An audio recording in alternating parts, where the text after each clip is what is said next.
Our first tale comes from the eminent Persian Sufi poet Rumi. He narrates the story of the elephant in the dark. In this tale, a group of blind men encounter an elephant.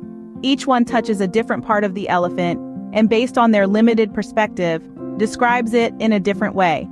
They argue, each convinced that their interpretation is the correct one.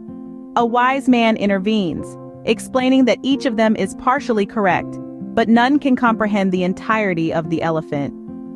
This tale teaches us that truth is multifaceted and we should be humble in our understanding, recognizing that our perspective is limited. Next, we have a tale from 𝐓𝐴𝐴𝐵, another esteemed Persian poet. In The Drunkards and the Moon, two inebriated men search for the moon's reflection in a pond. Despite their stumbling and spilling of wine, they never find the moon. Eventually, they realize they were chasing a mere reflection, not the real thing. 𝐓𝐴𝐴𝐵's tale underscores the Sufi belief that spiritual seekers often mistake outer rituals and illusions for the true divine presence.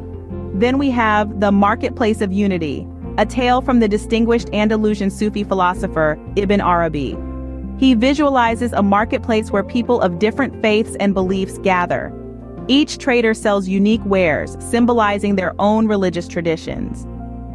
Instead of conflict, the marketplace becomes a place of unity and understanding, as people recognize the diversity of paths leading to the same truth.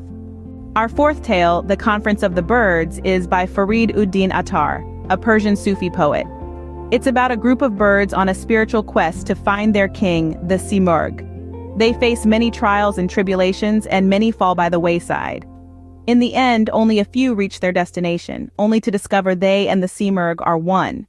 This allegorical tale symbolizes the Sufi concept of the soul's journey toward union with the divine. Lastly, we have The Parable of the Moth, which comes from Mansur al-Hallaj, a controversial Sufi mystic. This tale is about a moth irresistibly drawn to a flame. Despite the danger, the moth is willing to die for the sake of the flame's beauty. In Sufi thought, the moth represents the soul's longing for union with God, and the flame symbolizes divine love. Just as the moth willingly surrenders itself to the flame, the Sufi seeks total surrender and annihilation in the divine presence. As the curtain falls on these tales, remember that each one carries a profound truth. These truths, like signposts, can guide you on your journey towards spiritual enlightenment. Embrace the wisdom of these Sufi tales and let them illuminate your path.